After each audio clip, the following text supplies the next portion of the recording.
The Beat 139 featuring Doc, Don Vito, and Keith Cash. Harlem's #1 show. Yo, Wednesday. Yo, what's good? What it do? What's happening, man? We got a lot of Harlem today, boy. What it do? I mean, in the building. The B139 Harlem. We got a lot of Harlem in the building for real, man. You know, It's gonna be crazy. it's gonna be a nice night tonight. Nice night. Doc, so let's talk about it, man. Go ahead, man. Welcome to the Beat 139 of Doc Shake the Block. Don Vito, voice for the peoples. We got my brother Keith Cash in here and my man Ray, you know what I'm saying, video king, engineer on the ones and twos. We got another Harlem representative in the building, you know. We'll throw the bomb up front right now. We got my man Jeffery Lorenzo in the building. What's going on, man? Jeffery Lorenzo Williams is in the building, y'all. I'm in the building. That's right, man. Yo, check it out, man. Get the likes up, y'all. Get them likes up. Hit that like button. We want to give a shout out to all our subscribers, everybody who's supporting us. Get them likes up on all streaming platforms, Facebook, YouTube, Instagram, everywhere. Hit them like button. And you know, at the B139, Jeff, we all about the stories, you know? Absolutely. So the way we're going to start the interview, you know, tell everybody where you from, you know, how you grew up, man, as a young brother coming from Harlem. I'm originally from Hosky, North Carolina. I came to New York when I was 2 months old, and I moved to 149th Street in Harlem between 7th and 8th. Carolina? Hosky. Hosky. It's a little small town about an hour from Rocky Mount. Okay. Smallest town on the map. Got you, because I ain't never heard of it. I've been all over North Carolina. Yeah, it's a little dot on the map. Okay. Real small town. Right. But when I came to New York, I grew up on 149th Street between 7th and 8th. And that's really where most of my roots come from. Mm-hmm. Being in Harlem, it was a whole different world because back in the 80s, you know, it was a whole lot of money getting, a lot of cars. And, you know, being a kid growing up in Harlem, it was one of them things where those was your role models. Those was the things that you looked up to because it really was nothing else. You saw so much money and cars and jewelry, and you know, it just made you as a kid kind of idolize it and want to, you know, feel like, you know, I want to ride in one of those cars one day. I want to, you know, be a part of that. Like what's really going on, you know. And being that young, you don't really know what's going on. You don't know how the money coming in. It just looked good, you know. Right. So coming from North Carolina by way of Harlem. So what did you do growing up as a kid? What did you get into? I went to PS 200. That's near Frederick Douglass on 7th Avenue. And I was a typical kid playing football, playing basketball, you know, running around, you know, chasing girls, stuff like that. Just typical things kids do at that age. And I ended up moving to the Bronx when I was 13. And, you know, the whole thing was it was so much going on in Harlem with the drugs and things like that. My mother felt like, you know, let's move them to the Bronx, put me in Catholic school in the Bronx, try to get a better life for me, you know, keep me out of trouble. And unfortunately, as soon as I got to the Bronx, I ended up getting shot at 13 years old. So that was really like a pivoting point in my life where everything in my life changed instantly. So you got shot at 13. Can you tell us, the viewers, what happened? When I was 13 years old, it was the last day of school. I was in the Bronx in Sacred Heart Catholic school. And one of my friends told me, you know, the last day of school, we're going to go. He said, after school, I got some bikes at the house. We go ride some bikes. So me, him, and my brother went back to his house. When I got to his house, he went in a room and came out with a .22 revolver. So me growing up in Harlem and being around a lot of gangsters and stuff like that, I was kind of, you know, a little excited about the gun when I saw it. And in North Carolina, there was a lot of guns, but, you know, I would go down there in the summer, but, you know, it was more control on the guns. People went hunting. They had rifles, stuff like that. And, you know, watching a lot of gangster movies and growing up around it, I just wanted to hold the gun. I wanted to play with it. And, you know, my brother was like, nah, don't play with the gun. So then my friend, he handed me the gun. When I felt the weight of the gun, I realized the gun, I was like, yo, the gun ain't real. Don't worry about it. But when I felt the weight of it, I realized like this gun is real. And I handed the gun back to my friend. When I handed the gun back to him, he kept playing with it. So he pointed the gun to my brother, and then my brother was like, "Yo, stop playing with the gun." When he pointed it back at me, I just saw a ball of fire come out the barrel of the gun. So when he pulled the trigger, the gun went off, and I just grabbed my head. When I grabbed my head, because the bullet looked like it was gonna hit me in my head, I was sitting on the couch. So when I grabbed my head, the bullet went under my arm.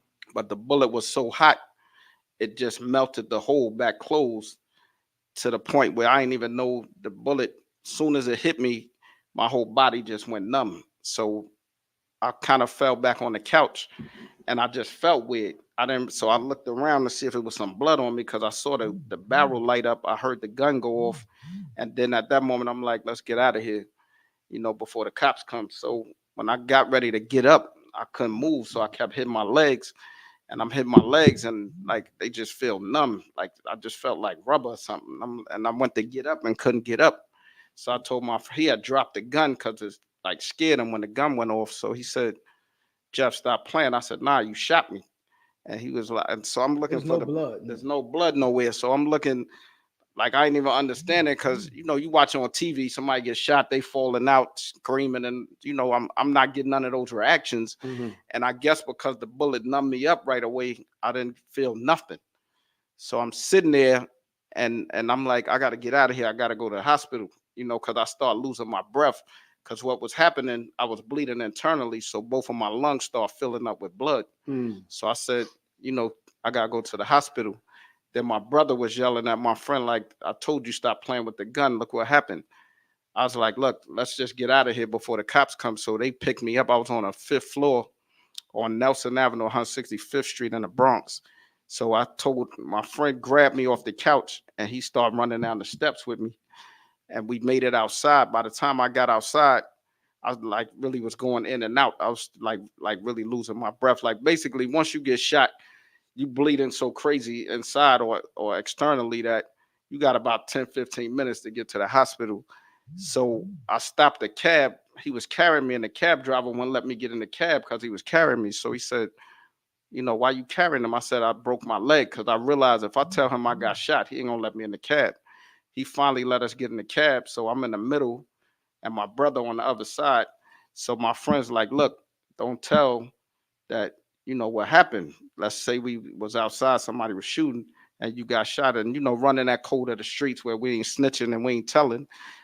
I agreed to it. I said, look, we're going to say we was outside, somebody was shooting, and the guy had on a black jacket, black pants. So when we got to Lincoln Hospital, I passed out at the door. When I woke up Still again, no blood. still no blood. So when I woke up again, it was like they took me straight into the operating room and cut a hole in my side. They put a hose in my side to pump the blood out. So I heard my mother coming down the hallway. I saw her walk past the room. And when she looked and saw the bullet hole in my side, she like, who shot my son? What's going on? Who shot him? So the detective came in the room and he said, who shot you? So I went with the story. I told him some guy was shooting and I got hit.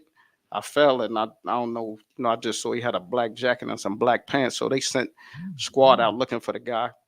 So then the detective said, well, he came in the hospital with these two guys, and one of them said he was in the building, and him and the other guy saying he was outside. So we think one of them did it. He crossed up the story. Yeah. So my mother said, no, they couldn't have did it. That's his brother and that's his friend. So she was like totally Your confused. brother older than you? He a year older than me. So the cop said, well, they all saying, somebody else did it. So my mother came in and went to my brother. So I was still sticking to the story. So she said, look, I don't care about that.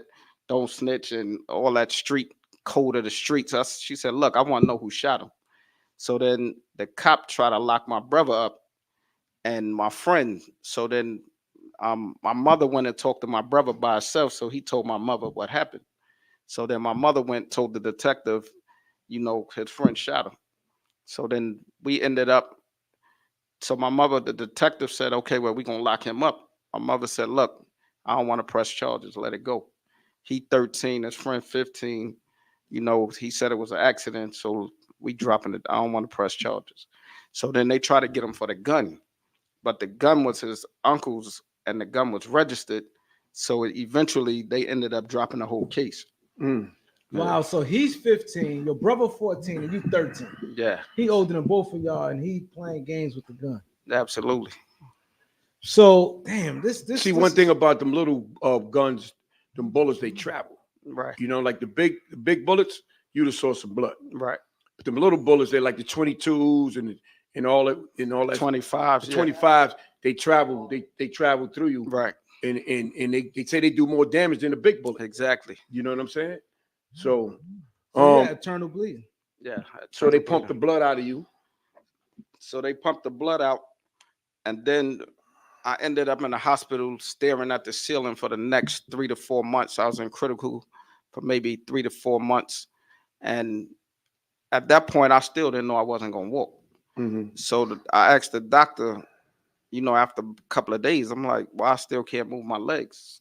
So I kept asking my mother, and she was like, because the bullet is lodged on my spine, it touched the nerve on my spine. So she said, they kept telling me, you're gonna be all right once they take the bullet out. So I'm thinking, I'm feeling like a hero. Like I took the bullet, I got hit, people like I got shot. I was feeling like, oh wow, this is like I took a bullet and I'm still here.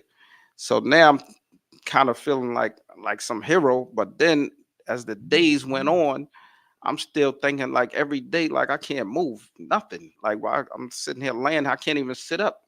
So maybe a month went by. So I just start losing hope, start feeling like this is a lot worse than I think. People coming to see me, they walking in the room, passing out, crying. And I'm thinking, this can't just be a situation where I'm gonna walk away from this. So I asked my brother one day, maybe a month later, I said, look, I've been laying here for a month, I still can't move. And I said to him, the doctor came in and took them in the hallway. And when they came back, my mother and my brother just had this look on their face like somebody just crushed their whole world. So my mother said, I'm gonna go outside, I'll be back. So when she left, I said, me and my brother was real close. So I said to my brother, I said, listen, I just need the truth. I just need to know, what's going on. And he was like, he couldn't even look at me no more. He just looked at the floor, looked out the window. He just wouldn't even look at me. So I said, what's going on? He said, I said, what the doctor said. He said, you don't want to know what he said. I said, I need it straight. Like, just give it to me. He was like, yeah, they bugging. I said, yeah, but what they said, he said, they said you ain't gonna walk no more.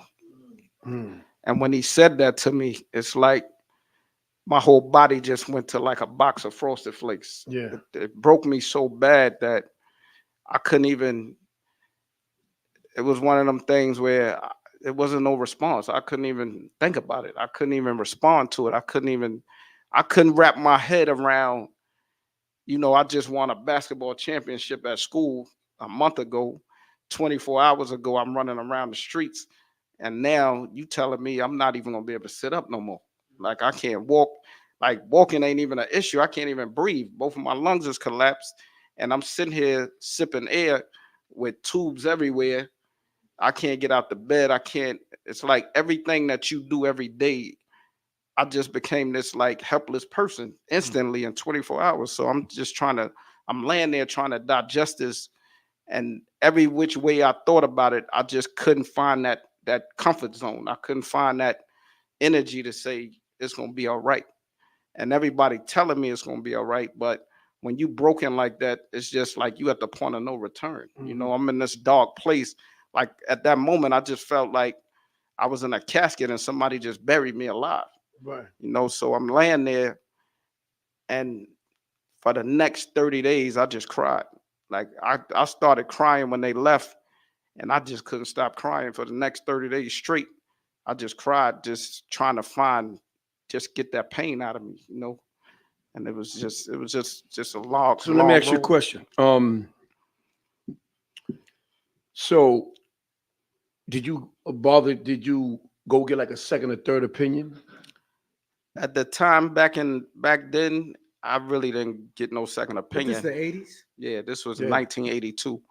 And basically it wasn't at that moment, it wasn't even about me walking. It was really when I came in there, trying to stabilize me, and really I was in survival mode. So for my mother, she had just lost my brother a couple of years ago. He died at Harlem Hospital like 6 months She was old. 3, y'all. Yeah. So in 1975, he died. So my mother whole thing was like, I just want my son. I don't care how he come back. Right.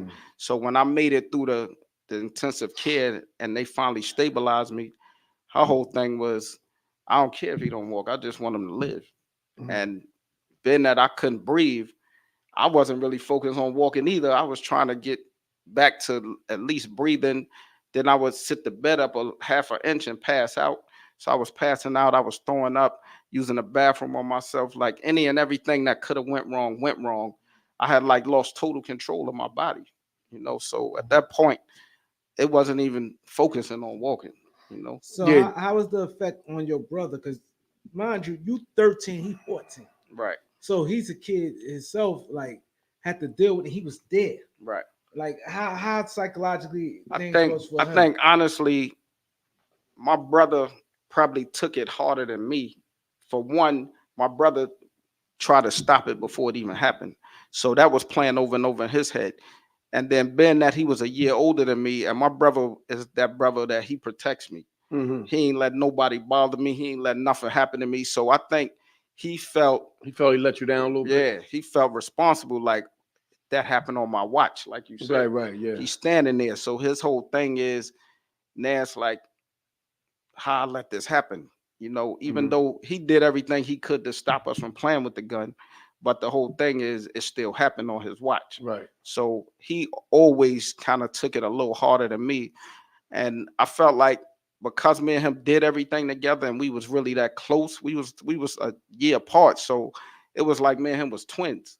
Anything he did, I did it. We always was real competitive with each other. But him seeing me like that, it was like I could tell when he even came to visit me in the hospital, it was just hard for him to look at me now. Yeah. He couldn't deal with the pain. He couldn't.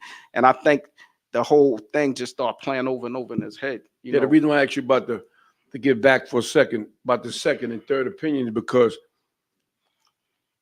I don't know what you experienced, but I got shot as well.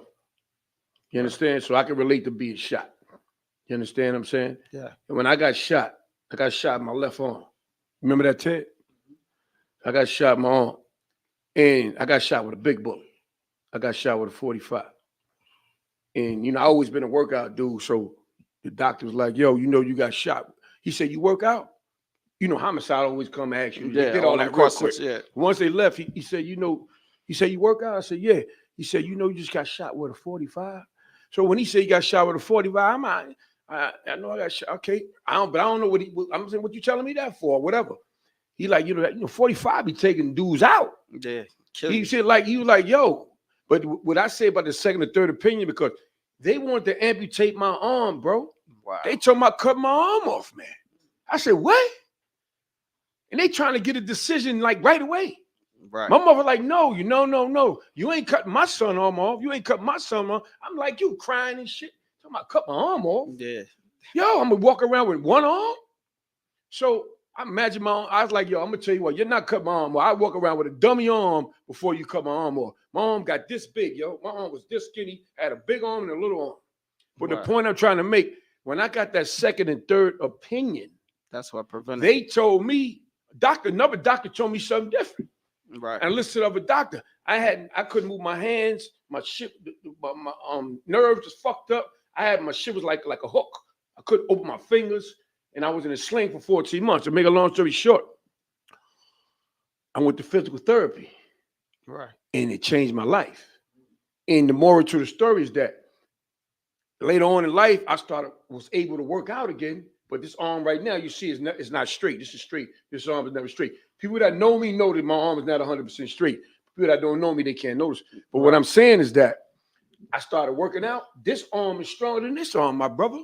And it's the same arm they was talking about amputating.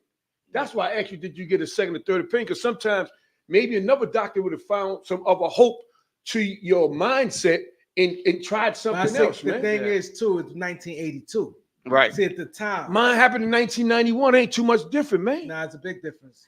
82 Well, and 90. I mean, it's a big difference, but understand it's still a second or third opinion. You never know what they're gonna tell you. You never know, but I think the technology has changed. Yeah, but still, it's just a try. No, Is what I'm saying. Nothing beats a failure but a try. That's all I'm saying. But back to your story, so like Doc was talking about your brother, right? How close y'all was, and it was hard for him to like, tell you that you. But when he finally told you, how did you feel, man? It just devastated me. It broke me. I really didn't know what my future was gonna hold. I'm 13 years old. I'm thinking I just really start living. You know, I haven't even had a childhood yet. And it's like you gotta grow up instantly. And the thing is, it wasn't like I got shot and you telling me I ain't gonna walk, but I'm still running, I'm still able to get up, still able to help myself. I'm laying flat looking at a ceiling, and all I can do really is look side to side, move my arms. So this part down, you can't move. This part up, everything moves. Right. So, but at the time when I first got shot, I couldn't move my arm because they had it in a sling because of the bullet hole under my arm. So, and then the pain, they had to cut my back in half in order to take the bullet out. Right. So when they cut my back in half, I couldn't move, period, because even before they cut my back in half, I was laying in the bed and couldn't move because, like you said, the 22 bullets moved. Yeah. The bullet was large behind my heart, and they was worried that the bullet might move and fall in my heart, and it was sitting on my spine. It didn't break the spine because it was a small bullet. Like if it was a 45, it would have broke the whole spine. Yeah, it broke everything. But it just stopped on the spine. The bullet stopped right on my spine between two nerves. So being that the bullet was still, it was a possibility the bullet would move. They like basically strapped me to the bed where all I could do was just lay there. They didn't want me to move or nothing. So I'm just laying there. And every day, like you said, you just losing weight. I mean, it was so bad, they wouldn't even bring me a mirror so I could see myself because I had lost so much weight. I probably was about 90 pounds. You said they split your back open? Yeah, they cut it right in half. I understand. So laying on your stomach, right? And they cut you and open it up? Wow. Cut my back in half and took the bullet out. Put staples and all that later on? The staples. So then what happened, because it was the 80s and they didn't have the technology that they had just started with some type of computer where they could see the spine and see the bullet. Like it was a little more powerful than an x-ray. But because the bullet was sitting on the nerve, then there was like, who's going to do the surgery? The doctors was fumbling with that, where we don't want to go in, and then if we mess up, we may make it worse. And then they was waiting because they said usually when you get shot and you paralyzed, sometimes, you might get some of it back right away. Right. So they wait like a month, 2 months to see if things, see if you get any of it back. So it wasn't so much I couldn't move my arms. It just because they cut my back in half. And then I probably had like 14, 15 surgeries. First I had to get my lungs back. Then they worried about you getting pneumonia. So it was so many layers of it, but that was just the physical part. But then mentally, I'm not even there. I'm trying to deal with it. I'm trying to you 13 years old. So it ain't even like the fact that you don't even know what tomorrow holds. And like, am I ever going to drive a car? Am I ever going to have a family? Am I ever going to, it was all these things playing back in my head. And every night I would just sit there and play back what I should have did. All the things I didn't get to do, things that I'm never going to be able to do. Like I was riding bikes, like how I'm gonna ride a bike again. I drove cars early because I was down south, but it was like, I can't drive no more. I can't push the brake and the gas, things like that. So to be stripped of your whole life and not understanding what's next, it was no navigation for what's next. And I just was totally lost, confused. And I know it was tough on your mom's hearing all these surgeries. Oh, we got to cut your son back. We got to do this. We got to do that. To worry about the pneumonia, you being sick, your lungs. Yeah. I know it was tough on her. Like I can imagine her like going through it also, still have another young son. And like you said, you just lost your other brother. Right. But like 7 years prior. So exactly. I know that had to be tough on her too. And I mean, when she was working, so I'm pretty sure she probably had to take time off her job. She was working. I mean, money got tight, spending money catching cabs to the point where, it's like I'm gonna walk to the hospital and then I'll catch a cab home. And then I had a little sister also. Oh wow. So her being a mother, trying to take care of my brother, and then him dealing with what he was dealing with, watching it, it was still, I was saying, she's going home facing him, and then it's like, you got to think he probably need a whole lot of attention that she can't give him because she focused on me right now. Then she's more focused on, I just buried my other son, like you said. And it just, like, it was days where I would just watch her sitting in a chair, falling asleep, leaving the hospital, going back to work, stuff like that.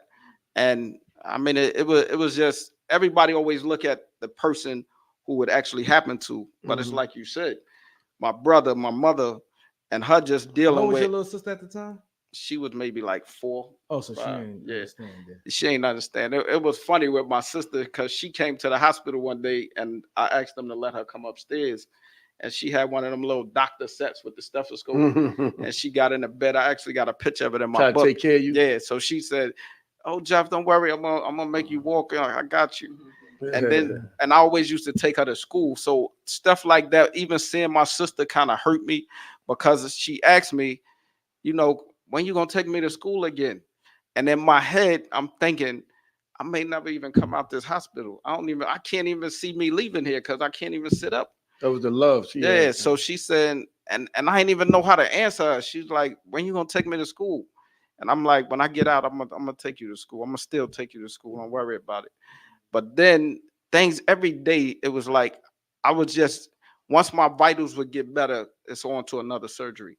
And I think in one of the surgeries I came out and I'm in a recovery room, and this is when I started realizing, like, I kind of had this like light. I saw this light, started to see the light. I came out the surgery and I'm in the recovery, and they got a stretcher next to me, and this guy's in the stretcher. He's sitting up, and he's like, tears is running out my eyes. He's like, "Why are you crying?" And I said, "I can't walk." And he looked at me and he's like smiling, and he said, "Can you see your legs?" And I'm so annoyed and angry and aggravated. I'm looking at him like what kind of question is that? So he said, "Can you see your legs?" I said, "Yeah." I said, "Yeah, I can see my legs." And he pulled the sheet off of him, and both his legs was gone. He had got hit by a Metro North train on 161st Street in the Bronx. So he said, "That's why I asked you if you could see your legs, because at least you could see them." And all that night, I just kept thinking about him, and the fact that he still had a smile on his face. And I said, you know what? It's like, wow,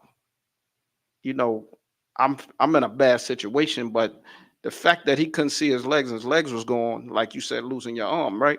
It just made me think, like, all right, I'm a little better than somebody When else. you got it bad, somebody got it worse. Right, exactly. Right. And that's just how I felt. Then this little girl, her name is Melissa. She was like 7. She would come in the room in a wheelchair every morning, and she used to say that to me all the time. "Jeff, stop crying. When you got it bad, somebody else got it worse." And she was saying Ebony and Ivory to me. And when she would come and say that to me, I'm looking at her like she's 7, I'm 13, but I felt like I was when you young, age difference seemed longer, bigger. Yeah. So I felt like I was grown and she was, a little kid. So I'm like, how is she dealing with this and I can't, right? And I'm sitting there, and every day every time I get ready to cry, I just think about what she said. When you got it bad, somebody else got it worse. Then I think my mother was getting tired. Like, I want him to go home. She just was getting, I just could see it was just getting the best of her.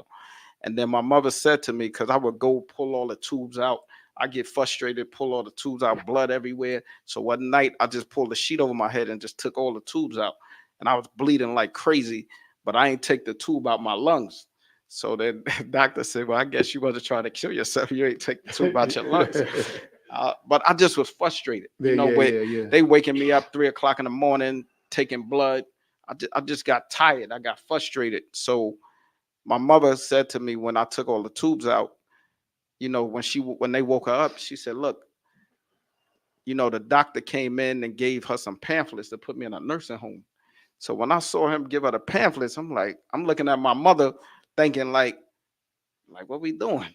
And she handed the pamphlets back to him. She said, "I'm not putting my son away. I'll take him home like he is." Put him away? What you mean? They were sending to put me in a nursing home because they told her I couldn't sit up. The situation was so bad. Like, you better off. It's gonna be too much to take him home. Just put him in a nursing home. Mm-hmm. So she, the doctors like, we got some good nursing homes we could put him in. So my mother said she's not doing it. And then I realized when I was in the hospital, they had transferred me from Lincoln Hospital to NYU to go to therapy. When I got there, kids was there 5 years when I got there. So I realized at that point, some of them ain't going home. And then like when you start talking about accessibility in 1982, before American Disability Act and all those things, I'm thinking, like, you in Harlem, it's a walk-up building, 5 floors. You ain't taking no wheelchair up 5 floors. So Right. you can't, some of them can't go home because their house ain't equipped to go home. Gotcha. You can't get through the doorways, stuff like that. Mm-hmm. So I started sitting up. So my mother said, look, I'm gonna need you to help me help you. We got to fight this together, because you can't just lay here and cry every day. So that crying, you got to stop that. So that day when they hand out them pamphlets, I realized I got to snap out of this quick. Mm-hmm. And I just start fighting at that moment. Like, I got to do better. I got to, go to therapy, cooperate a little bit. I start going to therapy, getting stronger. So I still, when they would put the bed up, because I couldn't sit up, so they would hit the remote. And my mother said, look, I'm going to sit you up a little bit every day till we get you to be able to sit up. She put the bed up and I pass out. Then I wake up, I'm wet, sweating like crazy. And I'll come back, she put me back up, I pass out. And we just kept going until like I could sit up a little longer. Eventually I was able to sit up. I started going to therapy. And then they transferred me down to NYU. So when I went to NYU, that was supposed to be the best hospital for rehabilitation. And then I was able to get in the chair, transfer. They was teaching me how to get dressed. They had like a little apartment there, and you go in there and they teach you how to be independent, go home. And then when I got to NYU, I hadn't been outside. When they transferred me from Lincoln Hospital, I hadn't been outside in so long, I couldn't even open my eyes. When I came out to get in the ambulance, the sun was like burning my eyes because I had been in that room for so long. And it was like I was just like locked in a box, So when I got to NYU, they let me go home on weekend, and I was so excited, like I'm gonna finally go home.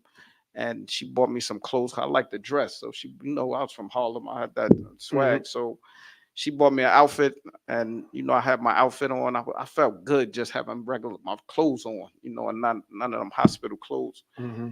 When I got home, I was so excited. So then I went in my room. It was time for me to go to bed, and she was like, "Jeff, go take a bath and get ready for bed." So when I rolled the chair to the bathroom, I got to the door and I realized the chair wouldn't fit through the door. So I'm like, dang. I go back to the room, sit on the bed, and slid off the bed and sat on the floor and just lift myself up back to the crawl down the hallway to the bathroom. Because at that point, my mother's like, look, you got to be independent. You got to learn how to handle your business, right? Ain't nobody going to want to push that chair. Ain't nobody. What you going to do when somebody don't do it? Mm-hmm. So you got to figure this out. So I crawl down the hallway and I'm lifting myself up off the toilet to the tub. And I get in the tub and I cut the water on. And I hadn't cried maybe like 2-3 months.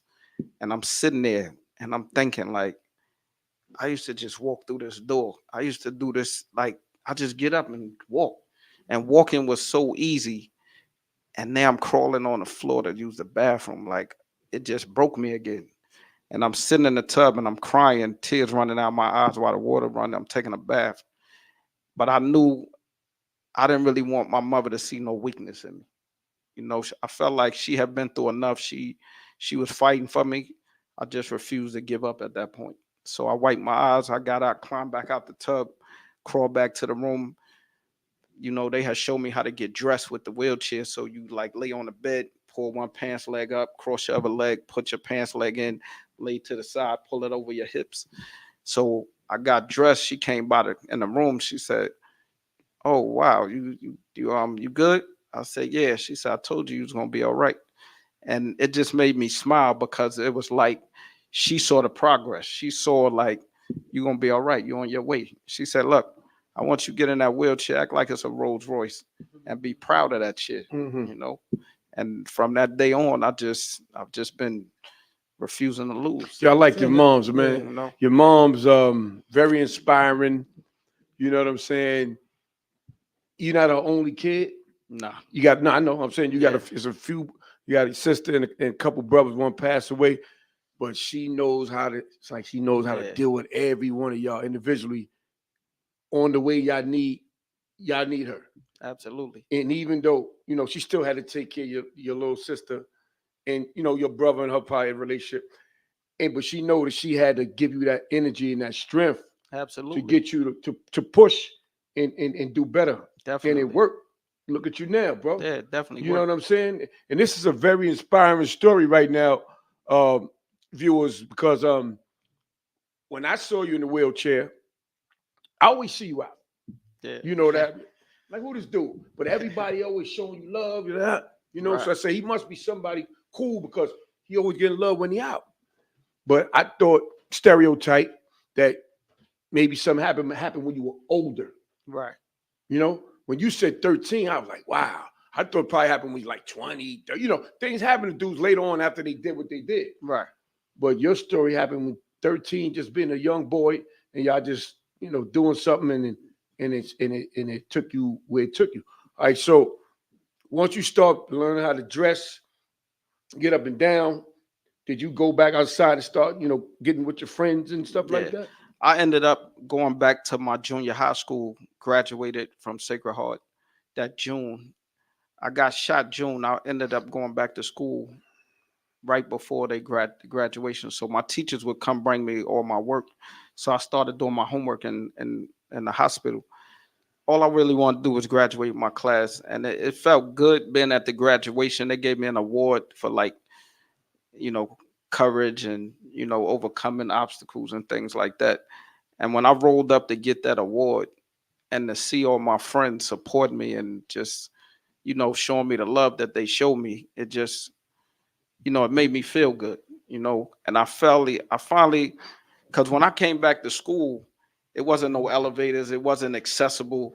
So what they ended up doing for my classmates, they would grab 4 pieces of the wheelchair and they would pick the chair up and carry me up to my classes. And at the time I had a girlfriend when I got shot, and what I really loved about her to this day is the fact that she never turned her back on me. She came to the hospital, sat by that bedside, like the whole 9 months that I was there, you know.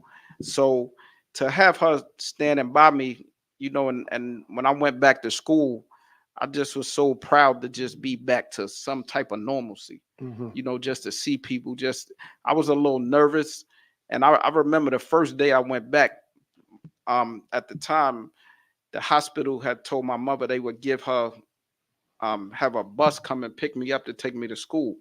So they sent one of them yellow buses with the elevator on it, and it bothered me. Like when I pulled up at the school, all the kids was excited waiting for me to get there, and they like, Jeff coming to school today.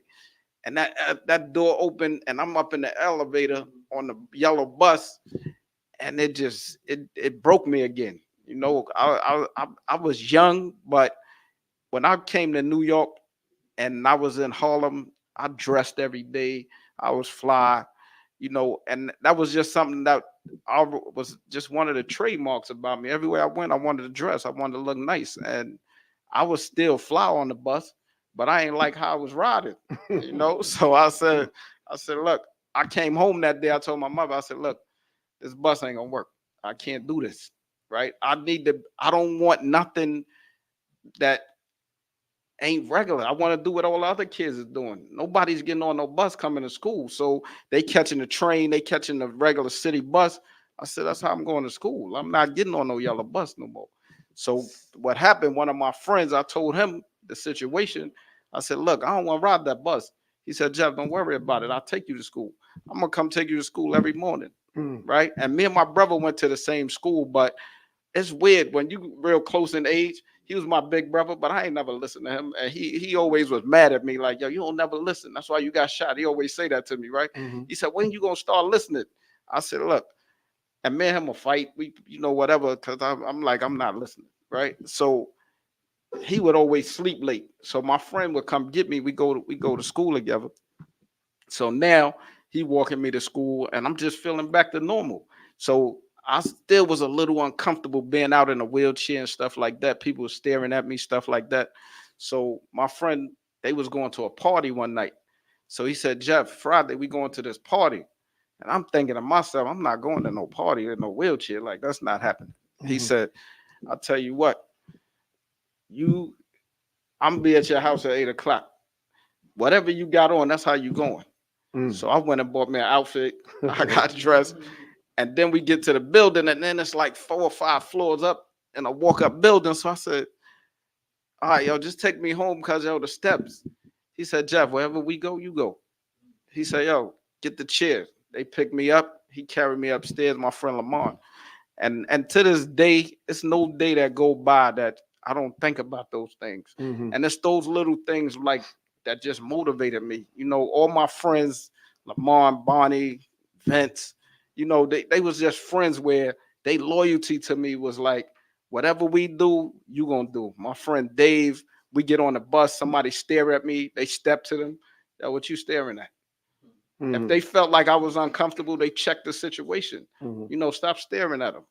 You know, and made whatever it took to make me feel comfortable, whatever it took to give me that respect. And it was like, then I started having my own parties.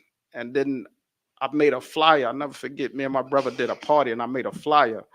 And on the flyer, I put Jeff in a wheelchair. Then people start calling me, yo, why you put that on your flyer? Why you say Jeff in a wheelchair? Like, they felt like it was a disrespect.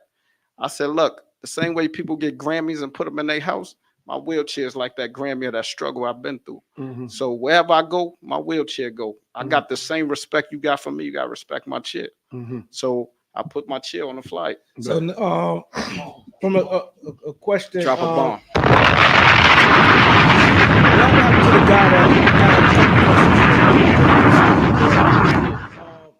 you was 13 years old.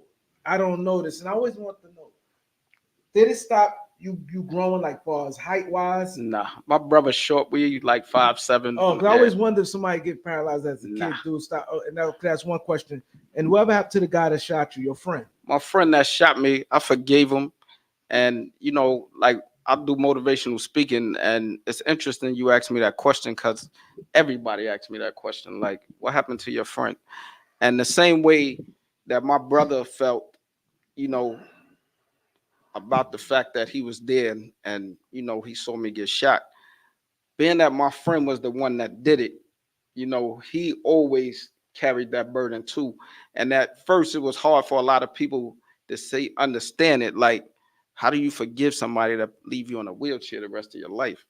But the thing is, if he didn't take me to the hospital and he didn't think fast, I would have died right in his apartment, right? And the fact that he took me to the hospital, the fact that he really was my friend and there was an accident, I always tell people when I'm doing motivational speaking, when they ask me that question, I'm going to make you the shooter. And I want you to tell me how you would feel if you shot your friend. But I guess growing up and going down south in the summers, because in North Carolina, it was different from New York. Like, I grew up in that household where my grandmother made me go to church, stuff like that.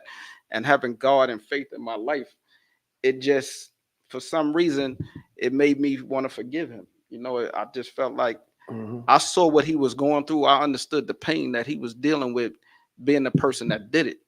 I mean, what probably was the hardest growing up, because me and him never talked about it. But I would go out with him, and then we'd be out everywhere. I would go to the rink. I would be in skate key. I'm everywhere. So I'm out.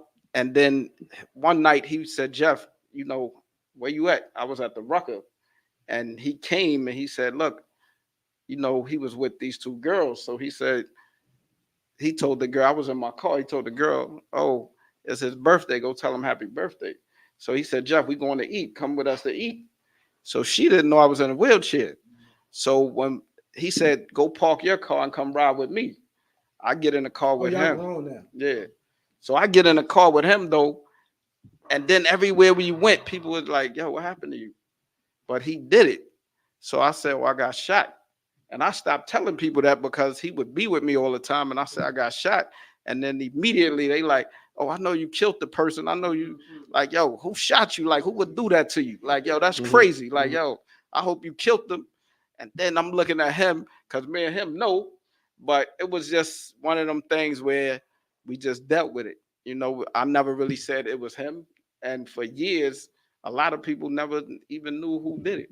You know, he would be with me, and people wouldn't even know he. See, he my was the thing one is that did it. I know stories where friends did harm to other friends by mistake, Right. right? And the friend that did it ran because he panicked. He was scared, thinking something would happen to him. This friend of yours immediately grabbed you, trying Right. to help you. So you Exactly. know he didn't mean it, and he felt sorry, and he showed you that he loved you. Absolutely. Let's go to the hospital. Like you said, if he would have never took you to the hospital, you probably I'd could have have died. passed away Yeah. and died. But he brought you there to, so he earned, even though what happened to you was messed up, but he earned some type of credit for trying to make up for his mistake any way he could, even though it probably was hurt, killing him on the inside as well, because he the one who pulled the trigger. You know what I'm saying? Definitely. How your mom and brother relationship with him? Like, keeping it real, like my brother in the beginning, even though my mother and all of us, the whole family forgave him, it was harder for my brother to forgive him because he was there and my brother kept telling both of us to stop. So honestly, my brother was still mad at me and him. And to this day, if I do something like, and my brother say, yo, why you don't listen? Every time I try to tell you to listen, you don't listen. And this is what happens to you. And my mother was the same way because that particular day she told me to come straight home. But I was one of them kids where I wasn't listening, right? And even when I do these motivational speaking, I just tell people, listen, when you make a bad decision, it could cost you for the rest of your life. So sometimes you should listen, right? But at that age, I didn't listen, and it just, that was the results of it. Callers, if y'all want to call, a lot of people, 646-628-4264. 646-628-4264. If y'all want to call in and ask Jeff a question or anything like that. So let's move a little bit forward, Jeff, right? Right. So you finally got your mind back right, because everything's mental before it's physical. Definitely. Then, you able to get dressed, you're going out. Right. Your friend, your man taking you to school. So you can't move the way you want to move. I don't like that word paralyzed. Right. You can't move the way you want to move, but you're living again. Absolutely. So once you got that feeling of living again, what did you say to yourself? How are you going to start getting back on your feet as far as being productive in society? So the first thing, when I graduated from junior high school, I said, my mother said to me, look, if you can't walk and you physically can't move, then your mental you gotta definitely go back to school. You gotta definitely focus on your mental side. And then I'm thinking, I gotta play chess now. Everything I do gotta be strategic. Everything I do has to be mental. So now I have to dominate from a mental perspective instead of the physical perspective. Mm-hmm. So I just start living in that way where I stopped saying, I never said what I can't do. I always ask myself, how can I do this? So whenever I was with my friends, whatever they was doing, I said, you know what? I got to do this 10 times more so I can compete, so I can stay on that same level and that same playing field. So the thing was for me, no matter what you doing, what he doing, I'm going to run harder because I have to run harder. I have to, if I can't stand up, I got to stand out. So that was just in my mind. Then I was fortunate enough when I turned 17 where I was able to, I went to Cardinal Hayes High School. I graduated from there. Then I said I want to go to college. I wanted to be a criminal lawyer at the time. So I ended up going to John Jay College. And then when I left high school, I turned 17. My mother, I moved out. I went and got my first apartment. My mother gave me the down payment. I bought my first co-op in the Bronx. So the apartment I bought had like 5 steps to it. So everybody like, why would you buy an apartment with steps? But for my mother, it was like, I want these steps to challenge you every day. Mm. And I steps with that wheelchair is gonna make you stronger. And then I started, I moved out by myself and I stayed by myself. So from 17 on, I was just independent. Then I ended up getting me a car so I could drive to college every day. So I was going to school down on 59th Street at John Jay College. So I started going to school, but then because I had my own apartment, I was super independent. And it got to a point where I didn't really ask nobody to do anything for me. I just started, you know, going to school. I graduated from John Jay and ended up getting me a job at Colgate Palmolive. So they offered me a job there in the mailroom, and then they said, well, you got college degrees and stuff like that. I figured once I got my college degree, I could get a job making however much money I wanted to make. But the reality was I ended up getting a job in the mailroom. Mm-hmm. So I accepted the job because Hold on, caller. I accepted the Sure. job because I just felt like I just needed to get in the door. Mm-hmm. So I told them when they interviewed me, I said, I'll take the job. Then I ended up getting promoted later on and to the legal department where I wanted to be. Now we got So a we caller got calling caller in for you, from, man. from Arizona. We got caller from Arizona. You here with Jeff? Caller, say your name. Hi, how are you guys doing? How you I'm doing? Shaniqua. How you doing? Hello. Want to speak to Jeff? Yes, Jeff. Yes. Him and I know each other through another friend. So just getting to know him more and more, I'm just like so proud of him. And just getting to know him is like a blessing, truly. So, Jeff, we talk all the time. So I just wanted to know what was like the most difficult challenge since then to now? And I have another question as well. I think the most difficult challenge is people treating you like a person, people not judging you and thinking all the things you can't do. I think for most people is that they don't realize is we all have a disability. We all have something that we can't do. We all have challenges in life. The only difference with me and other people is you can see my disability. I can't see yours. But all I want from anybody is just give me a fair chance. Don't shut me down before you shut me down. Exactly. Because the sad part about it, like I fly planes, I drive motorcycles. It's nothing that I seen somebody walk and do that I haven't done.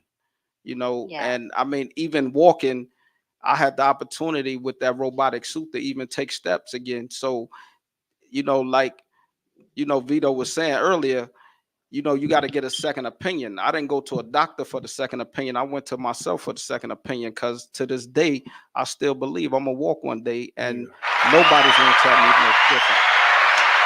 I like that. Okay. What's your second question? The second one is, what was the most influential thing that has taken place as of now?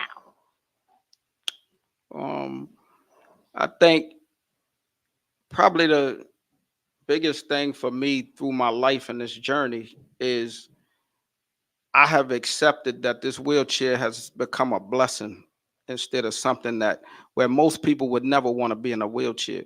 I felt like God has given me this purpose and this job to be in a wheelchair, to set the example for other people, and to be honest with myself.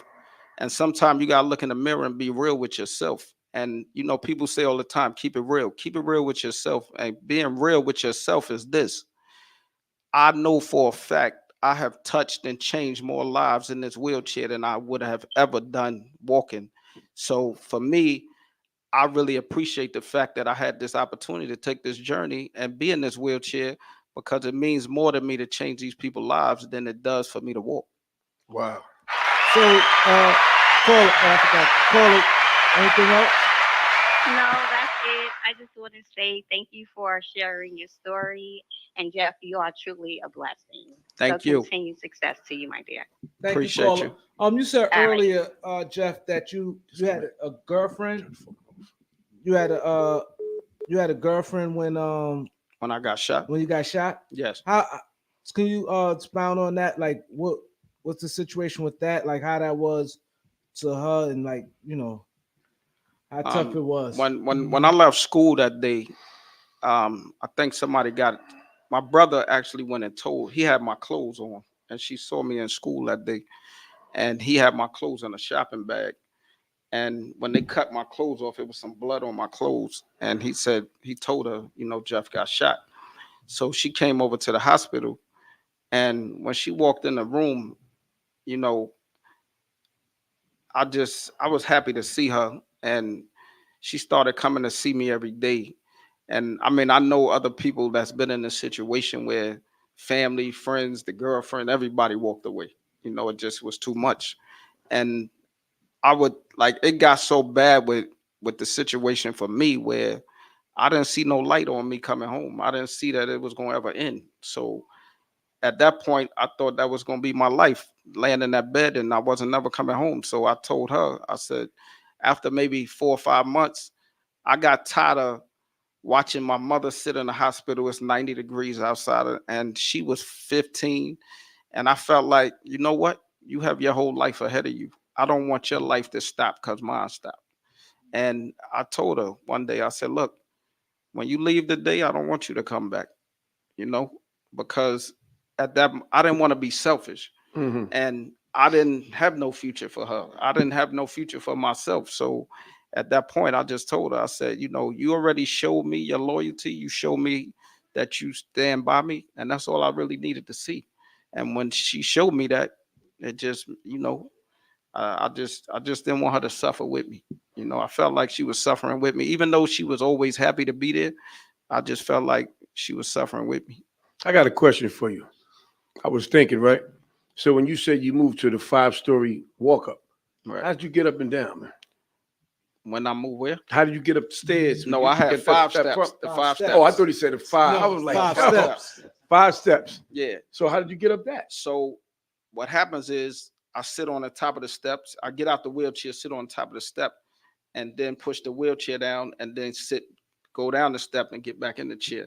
But even like say a set of these steps right here, I could come up and down those steps too. Like for example, one morning, I was in the building and the elevator was broke. So the people came out the apartment, a couple of guys came out, and they said I was sitting at the elevator waiting, pushing a button, and the elevator ain't come. So we sitting there. So the guy was like, oh man, the elevator broke. I said, yeah. So he asked me if I'm good. He just said, oh man, and he opened the exit door and walked down the steps. Wow. I was like, wow. Somebody else came out.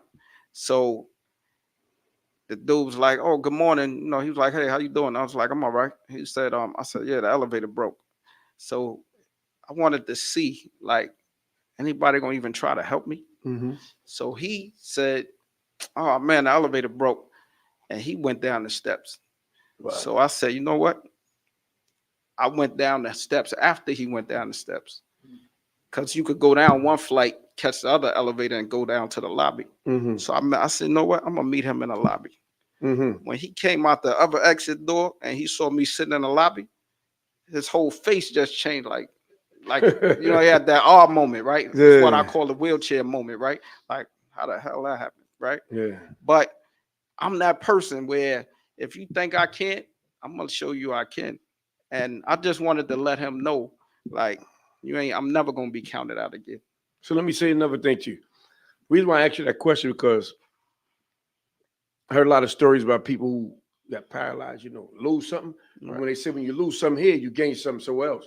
Oh, so yeah. did your upper body increase? Yeah, my arms is crazy. But you understand what I'm saying, though? Yeah, my arms you ever is heard crazy. that? Like when they lose somewhere else, it goes somewhere else. Whether it goes, travels somewhere else.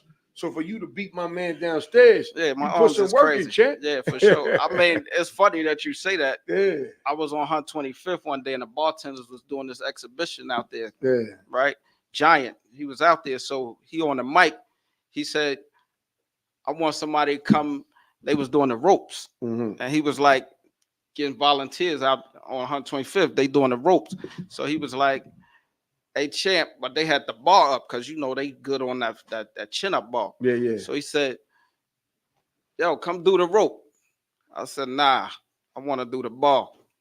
So he threw me up there. I just shut the whole 125th down. You know what I mean? Because I like the challenge. I mean, and I don't do it for me. I just represent everybody in a wheelchair because That's right. I get platforms, I get to open doors. Yeah. I want to be that person where I'm gonna open the door for the next brother in the wheelchair because I know the journey. Yeah. And it ain't just people in wheelchairs. I rep everybody that's been through something. Yeah. And I just admire people that have been through challenge. I admire people that go through things because I know people count you out when you go through things, and some people count themselves out. So I want to be that light. I want to be that example where no matter what you're going through, no matter what your story is, I mean, people get broken for different reasons. They may lose their family, somebody lose their kid. I mean, I speak to people on every walk of life. So I've motivated, inspired, and changed people's lives that they never thought they could see that light. I have people even reading my book and the motivation that's in that book, where people write me and send me messages and say, look, you know, I wanted to commit suicide. I changed my mind after I read your story.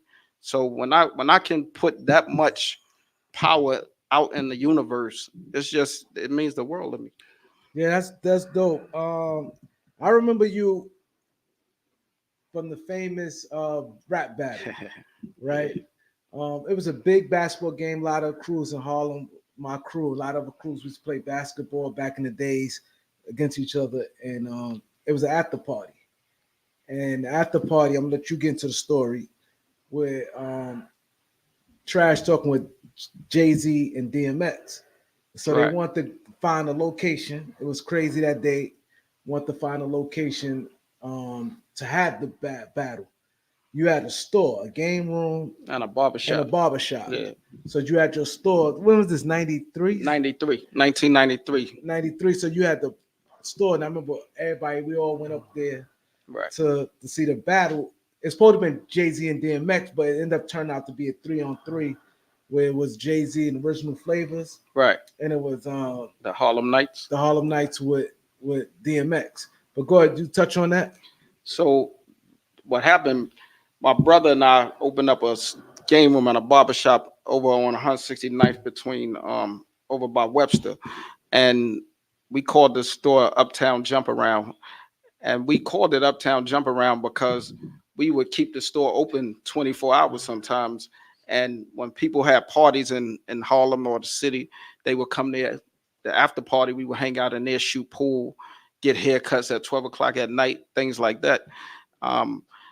But the way that situation happened, while y'all was at the game and Dame Dash and Steve and them was arguing about this battle, my friend Day, who I definitely got to give credit to because he's really the one that plugged me to the situation. And Day called me and said, Jeff, Dame need a location because they want to be somewhere on neutral grounds and they don't want to do it in Harlem. Can we come up to the Bronx and do the battle? And they ended up coming to the Bronx to the store. So I'm thinking there's going to be maybe 5 or 10 people, and these two rappers is going to come and do this battle. So next thing I know, I saw these cars pulling up. You can't. There was maybe 100, 200 people. So it got so crazy where I couldn't even get in the store. So I made them put me on a pool table. So 4 of them lift my wheelchair, set me on a pool table. So I had Jay-Z on my right, DMX on my left.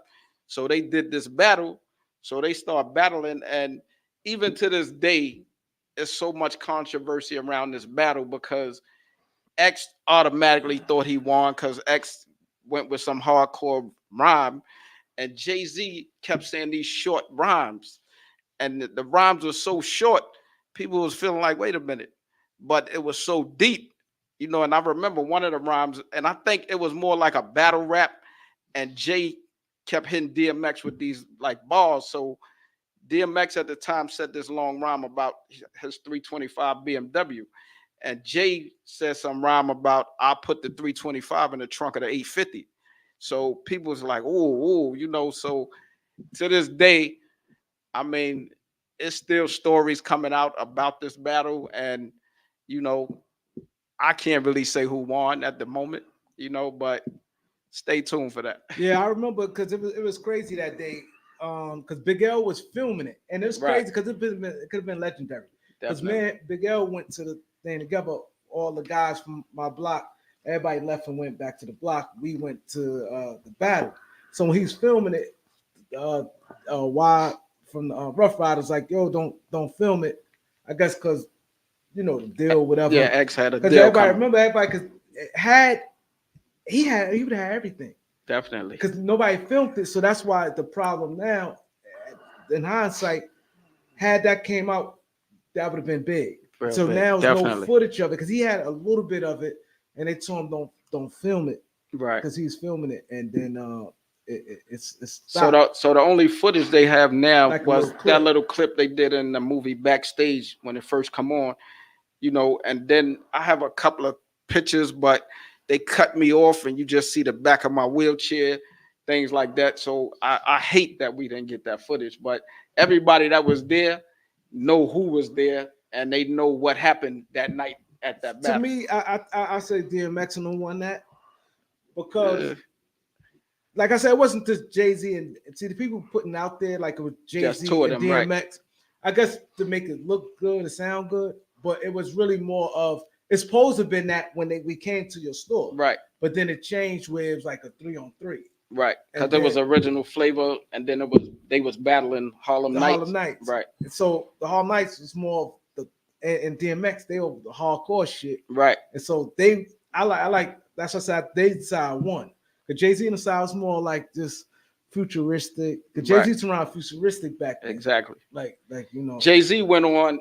That's why I said it's almost like trying to compare Jay-Z and an R&B singer because X was hardcore rapping and Jay-Z was on this intellectual, financial, disrespectful type of rapping. So you couldn't really, it was hard to, to me, it was hard to say who won because it was like apples and oranges. No, it was try to look at it like this, but even the original flavors, a lot of guys ain't when they was rhyming all that. Beep, beep, beep, beep. They was rhyming fast, right?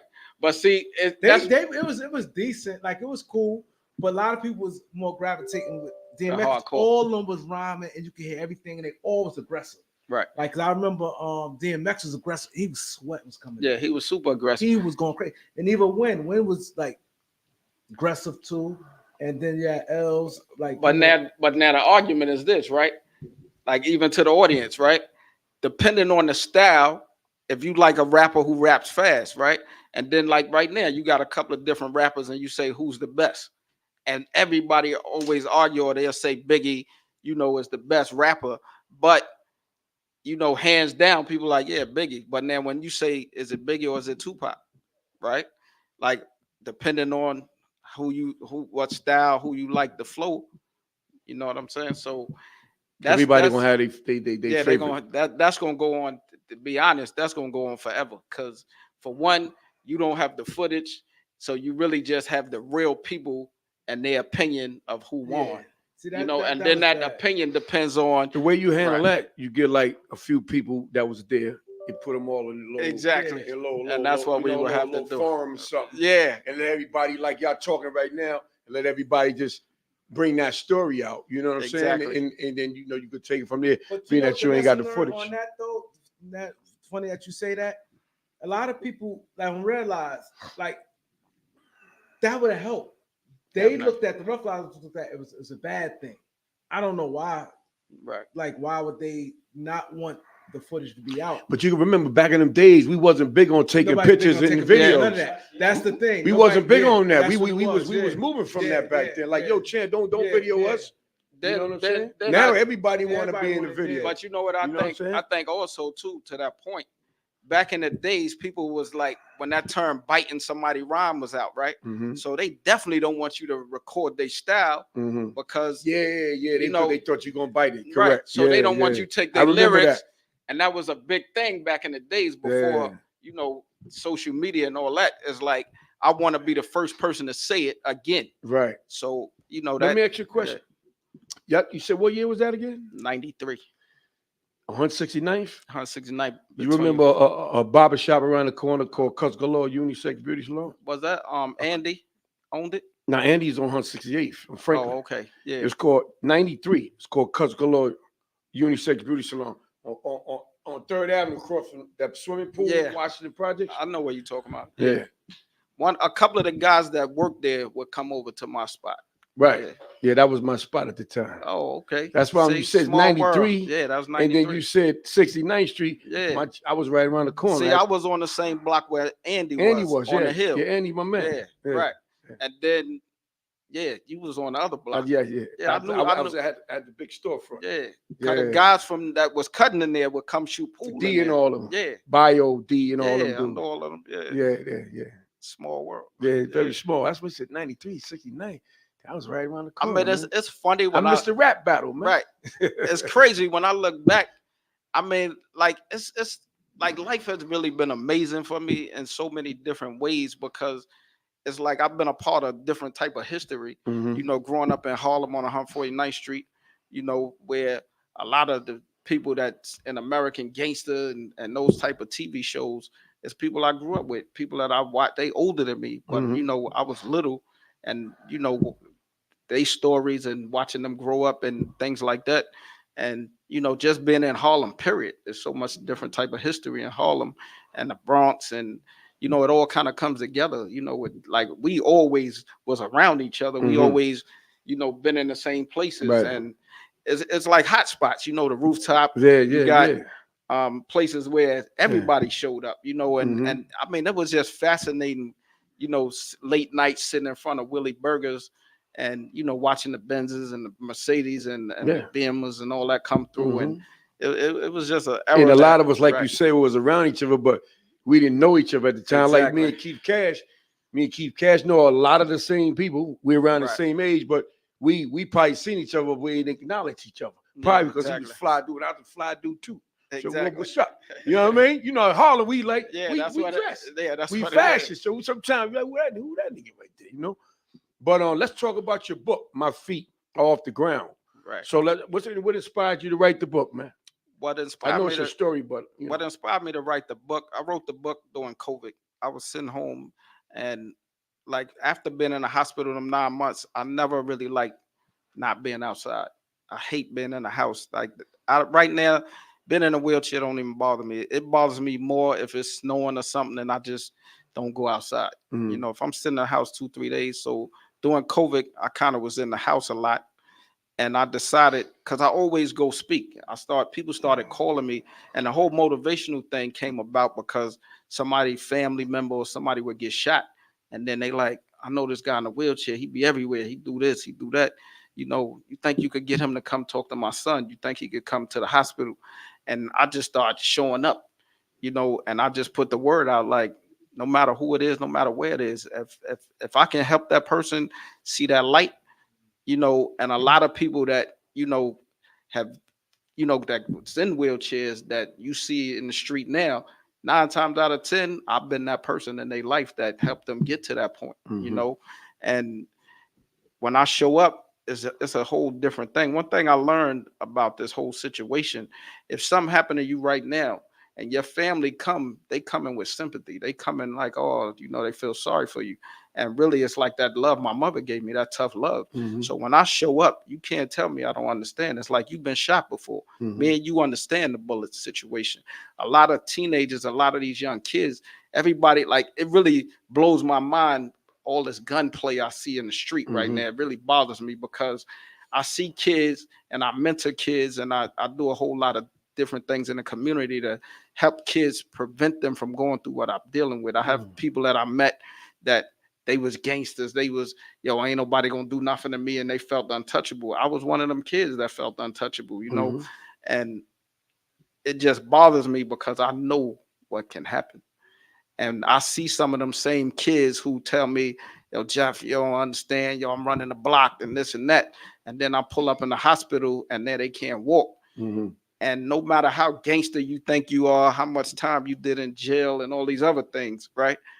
When you lose your legs or you lose, like I got friends paralyzed from the neck down, they just could move their heads and they still putting in work. That's tough because Christopher Reeves is paralyzed from neck. I actually met Christopher Reeve. I did a motivational speaking thing with him, right? And I have a friend, his name is Luis Lopez. He wrote a book also. He actually helped me do my book. His book is The Bullet That Saved My Life. He got shot when he was 14, but he paralyzed from the neck down. And I came up with this slogan, he can't move, but he make moves. So when I go speak with him, that's what I always introduce him as. He can't move, but he make moves. He opened up his own nonprofit. And these are the type of people I keep in my circle, Jab, who has the inclusion. And we all connect because the whole thing is we help each other. I mean, one thing that I feel is real powerful in this whole wheelchair world is it's just like if I see another brother in a wheelchair, it's automatic love. Anything he need, it's automatic. Yeah. And what's real interesting is it's really no prejudice in the wheelchair world, right? If I see somebody white, right, I get that same dialogue where we gonna still be there for each other because we share the pain. It's like 9/11. Everybody's hurt. So when everybody understand the pain, we want to help each other. Right. So in that world, we all come together. So 9 times out of 10, if you see somebody in a wheelchair and you say, Jeff, 9 times out of 10, they know me. Let me ask you a question. So what about I see on television, like the wheelchair be having basketball tournaments. Right. You know what I'm saying? They be having kind of little Olympic tournaments and stuff like that. Like, they, they doing level. Because in the wheelchair don't mean you can't, participate in a lot of things, man. You ever, right. You know what I'm talking about? You see these little events and stuff like that? Well, one thing I'm going to set the record straight on is this. Don't ever underestimate that wheelchair and what that person can do because there's no one that I feel if we go, however, I'm competing, right? And not like you said about this Olympic thing. I have a friend, his name is Garrison Reed. He does heavy weightlifting, and he's been to the Olympics a couple of times. And the story just goes on and on. I got friends that ain't got no arms or legs, and they climb mountains. I do rock climbing, stuff what like about that. The basketball Me personally, I never got involved with none of the wheelchair sports, none of those things. I mean, the thing for me, which is probably a little different, is I went back to my friends who was walking around. They was mainstream, and I never really got to interact with none of those sports and things like that. Like my friends made me do whatever they was doing, right. So I always ended up the only person everywhere I've been in the wheelchair. Like when I went to school, when I went to Cardinal Hayes, I was the only person in the wheelchair. When I went to John Jay College, I was the only person in the wheelchair. At my job, I was the only person in the wheelchair. So most of my life, I've been the only person in the wheelchair. So I always ask people, like, imagine being the only person in that situation everywhere you go. And now it's like, what I love about me is, and I can't speak for other people that had the wheelchair experience, but for my life, right? It's like everywhere I've been, like you said, people embrace me, people show me love. Nowhere I go to, people treat me like I'm in a wheelchair. Most of my friends don't even think I'm in a wheelchair. They say, oh, Jeff, you do so much and you act so normal. What they consider normal is like, I don't even see you in a wheelchair no more. You ride the motorcycle? Yeah, I got the. I was gonna ask you. Let's keep it Harlem. So let's talk about all the little fancy whips. How you moving them things around, man? How you driving them things? So all my cars is custom made. Like I have a 3-wheel slingshot with the BBS rims. I had the trademark Harlem with the BBS rims on it. But that bike, it was a whole story to that bike. I went to every Polaris dealer from here to North Carolina to try to get them to cut. A bike came out in 2016 and it was a stick. And I have to drive a car that's automatic. So I got these hand control devices that's hooked up to the steering wheel that go to the brake and the gas.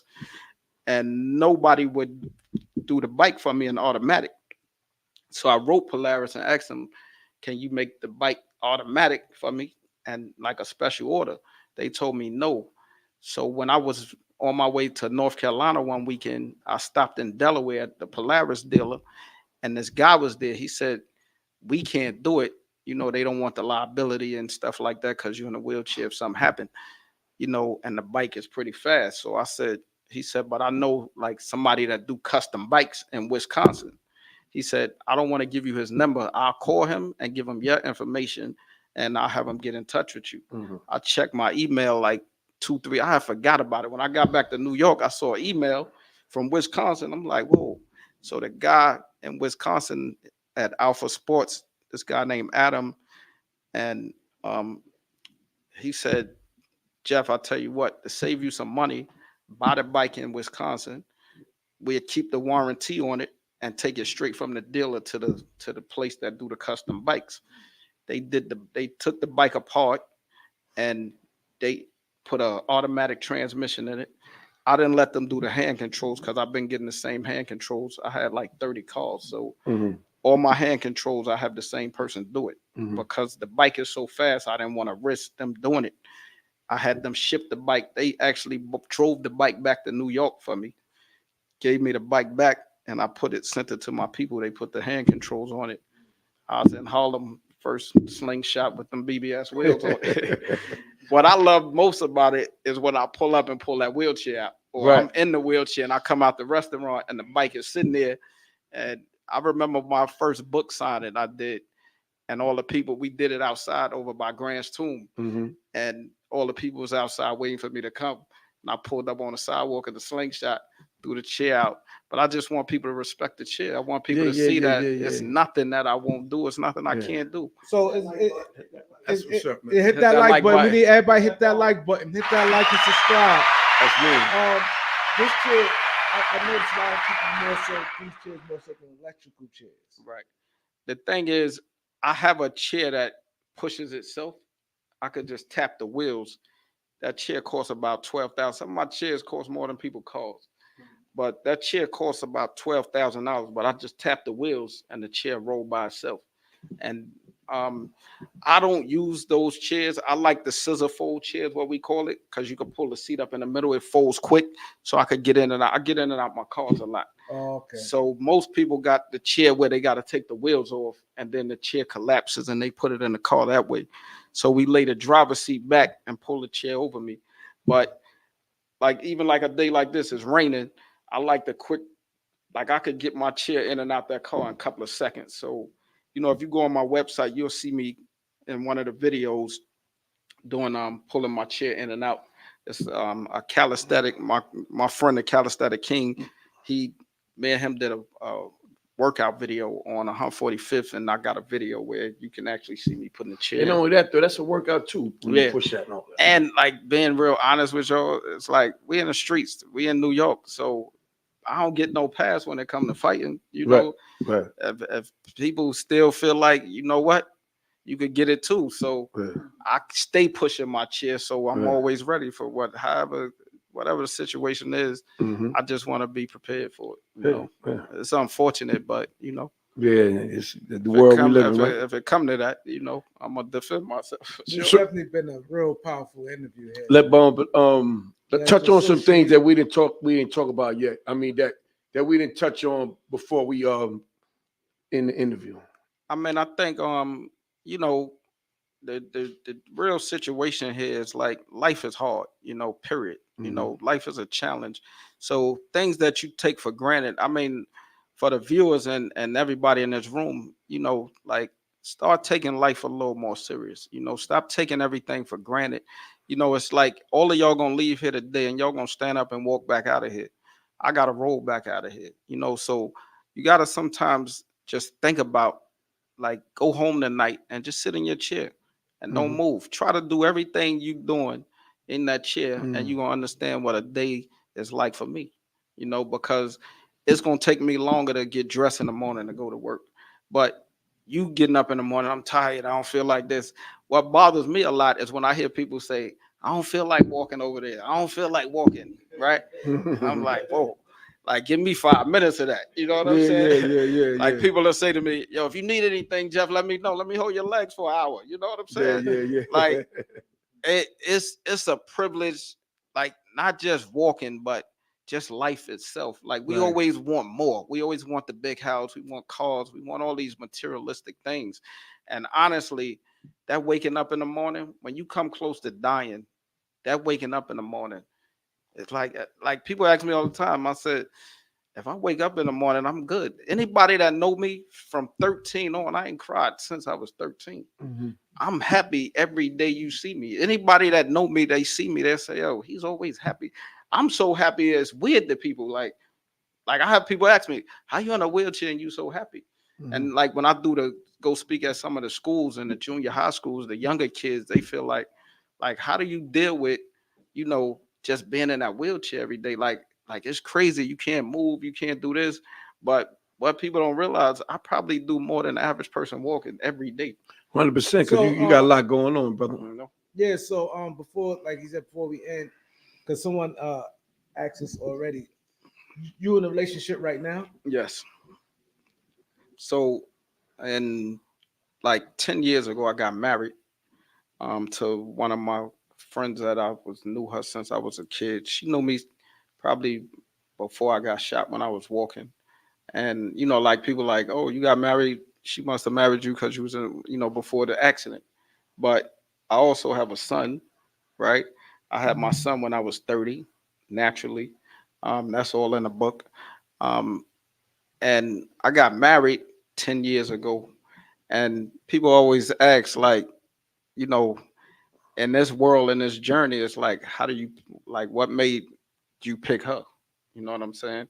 And it's not, she's very pretty, but it's not about looks. It's about somebody understanding who you really are and accepting you who you really are. Mm-hmm. And that, to me, I'm big on loyalty. You know, I'm a real dude, and you know, I don't have no negative in the street, nowhere I am. So the thing for me is I'm real big on loyalty, and I'm real big on people just being who they say they are, you know, and she's who she says she is. So, She gives you peace of mind. right, definitely.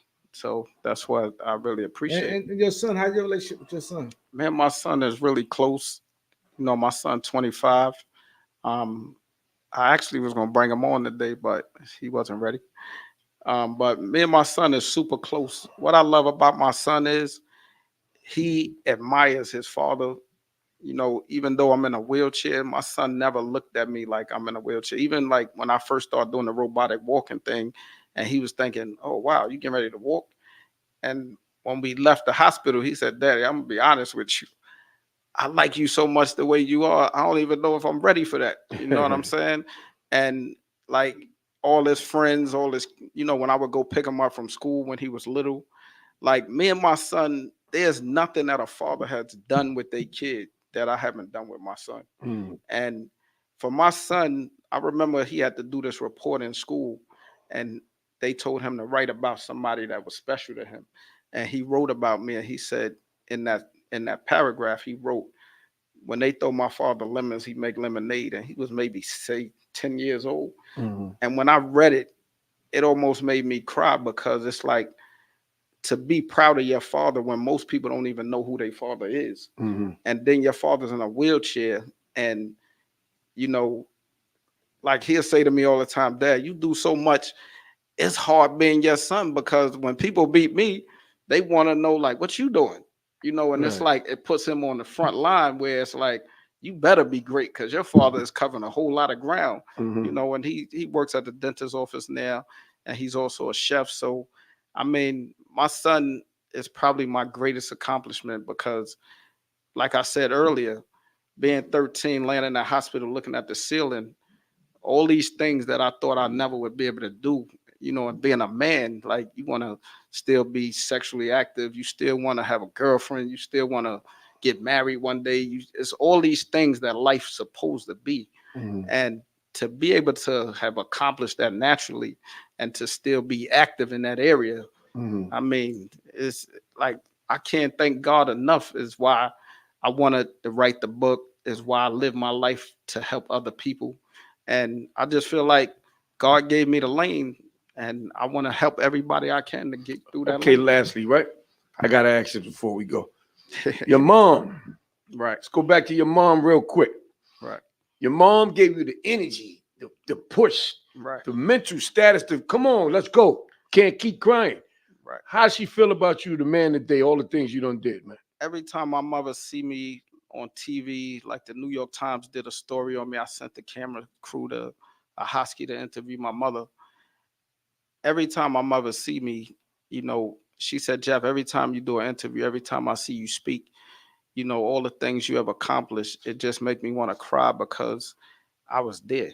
You know what I'm saying? And my mother, literally, everything that I've been through, she was right beside me, you know, and even when I meet people, it's like anybody that it's so crazy. Me and my mother are so close.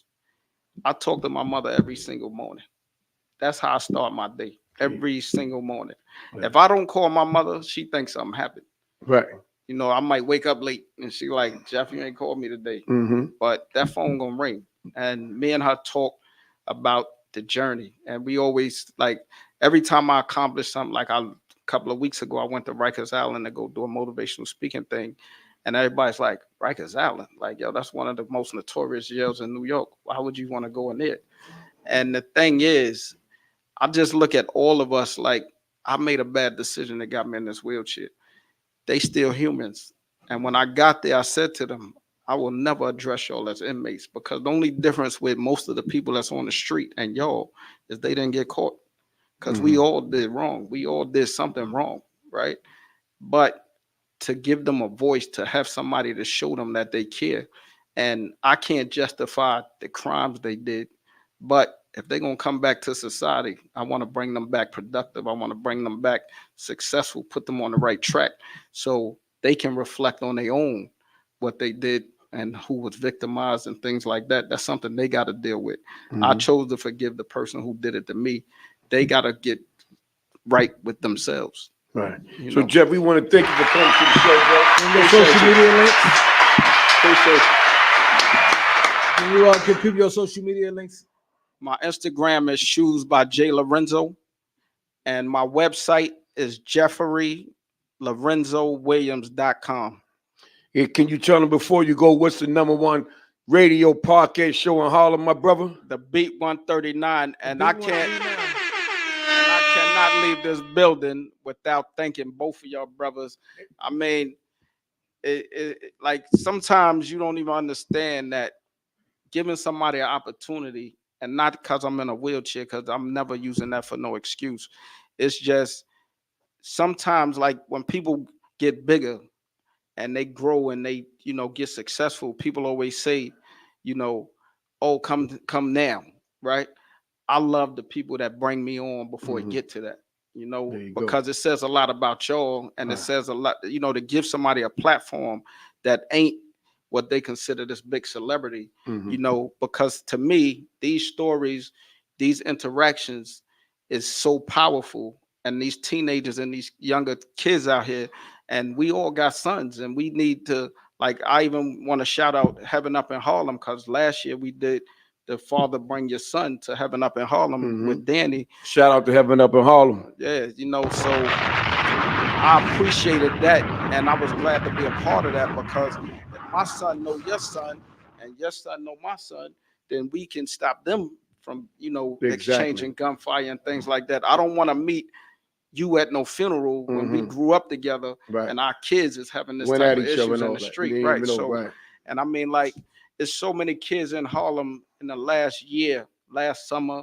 you know, like star basketball players and stuff like that, that's getting gunned down, whether it's intentional, whether it's accidental. But at the end of the day, we all come from Harlem, so we should unite, and we should never be pulling guns out on each other, you know. So I just want to see those things change. And if I could be the voice, and if any teenager see me in the street, whether I'm on my slingshot, where I'm rolling through Harlem, just run up on me and, yo, whatever you need to talk about, whatever I could do to put you in the right direction, let me be that navigation to guide you to the right place, you know. Thank you, bro. Appreciate you. Appreciate it.